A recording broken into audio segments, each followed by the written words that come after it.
president says the wood will be preserved and could possibly be used for something else in the future. A new tree will be planted in its place. The tree removal is expected to take place next week. If you love burning the midnight oil, you may want to consider what that means for your mental health. A new study found night owls are at greater risk of depression. There are a couple of different theories as to why. One school of thought suggests the issue comes from night owls being forced into a schedule that doesn't align with their internal clocks, leading to sleep deprivation and further health issues. But there's also the idea that being awake after midnight leads to more bad decision making. Research has found people who are active late at night tend to smoke and drink more. Is it the chicken or the egg? Hard to say. Combination. Stuffed animals aren't just for kids anymore. Experts say many adults find comfort, nostalgia, and even better sleep by keeping plush toys around. During the pandemic, stuffed animal sales to adults surged, with some using them to self-soothe or heal childhood trauma. I'm picturing Paul with a teddy bear. Why did you drag me to this for?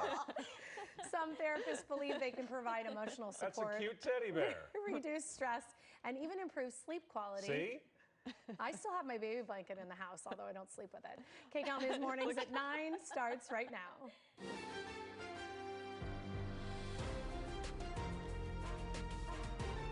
This is Kcal News Mornings. Right now at 9, Eaton fire debris has to go somewhere. Why Altadena locals say a new processing site that opened just this morning is keeping them from going home.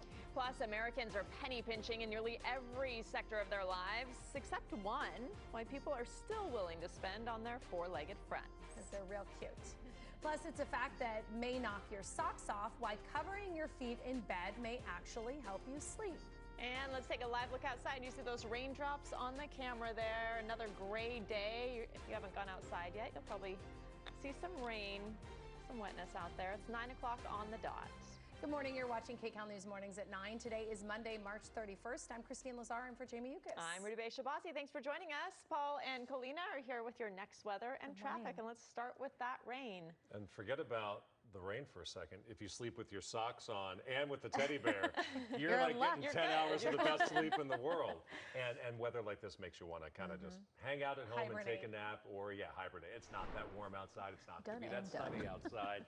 It's good sleeping weather. We're trying to put a positive spin on what is a pretty gloomy Monday morning. Even though most of the rain has moved through, there still are some showers in the foothills and a couple new showers in extreme western Ventura County and southern Santa Barbara County out toward Carpinteria, and just to the north of Ventura, we are seeing some showers there.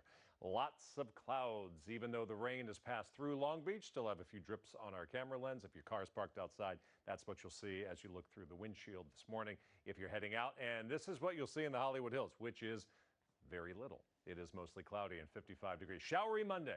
We'll be drier this afternoon, not that much sunnier. And not only did we stay chilly today, we're going to be chilly for the next couple days, but there is a weekend warm up coming. Brea, lots of clouds, a few peaks of sunshine this afternoon, not many. Temperatures only in the mid-60s. Your 3 o'clock temperature 64. Valleys, mid-60s. Inland Empire, mid-60s. Metro area, mid-60s. One place is not going to get rainfall. That's the Antelope Valley, but you will be windy with blowing dust. You are under a wind advisory there, high of 65 degrees. We're going to focus on that weekend because we got some awesome weather coming. We'll have that coming up. Right now, traffic is probably not awesome. Here's Kalina with an update. Good morning. You know what? You'd be surprised because it's a holiday today. We have congestion that has eased up compared to what we typically see by this time of the morning. Usually it's bright red. Don't get me wrong. We do have red out there, but for the most part, Inland Empire looks great. 91 wide open right now, heading westbound, leaving Corona into Orange County.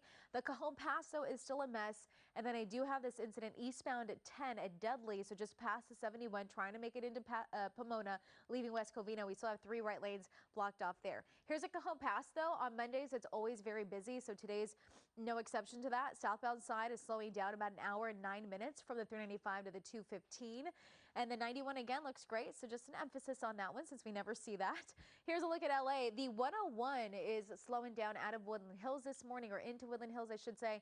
And I still have this crash on the northbound 101 at Mission. 2 left lanes are blocked off there. That is slowing you down on the 5 freeway and also on that 101. Ladies, back to you.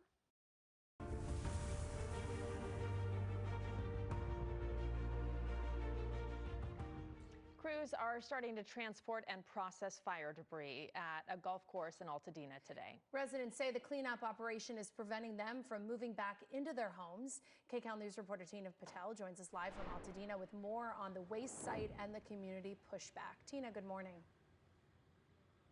Good morning. You know, the Army Corps of Engineers says today should be a day of celebration, that it's progress to be moving into this next step of debris removal and cleanup. But people who live near the golf course here don't think that the next phase should be happening here.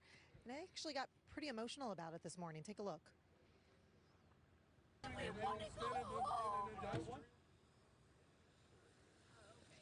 A few residents confronting representatives with the Army Corps as the first trucks carrying debris from the Eaton fire started arriving.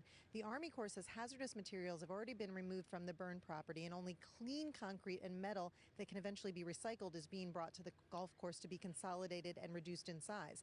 Now, they say all material will be processed in the middle of the golf course as far away from homes as possible, and that safety precautions will be taken to reduce dust or other toxins from getting into the air. But the people who live around the golf course say this kind of operation should be done in an industrial setting. They say if it's too dangerous to break down concrete in the actual fire zone, it shouldn't be done here. Somehow, all these precautions that they're taking over there, they are completely ignoring right outside my house and all these other survivors here. It just doesn't make any logical sense. I would say that we need to get this mission done as quickly and safely as possible. The long-term health of this community requires us to get this work done quickly and safely so that these communities, these residents, these survivors can rebuild here. Now, the Army Corps of Engineers is telling us that the process here will take about 10 months. They say it would be much longer and would cost more if they weren't doing it in a place here that's so close to the burn zone. They also tell me that they had similar pushback from residents when they had this operation after the fires in Maui. And they say once it actually got underway, the residents who live nearby say that the noise wasn't as bad as they feared, the dust wasn't as bad as they feared. So the Army Corps are hoping that that will be the same case here, that when people actually see what's happening, they'll realize it's not the hazard they think it is. We'll have to see. I'll send it back to you. Okay, Tina, a lot of concern there. Thank you. And there are two important fire recovery deadlines today. The last chance to apply for your FEMA individual assistance is by 8:59 tonight. Today is also the deadline for Small Business Administration disaster loans. For details, we've set up a link on kcalnews.com. Just click Seen on TV.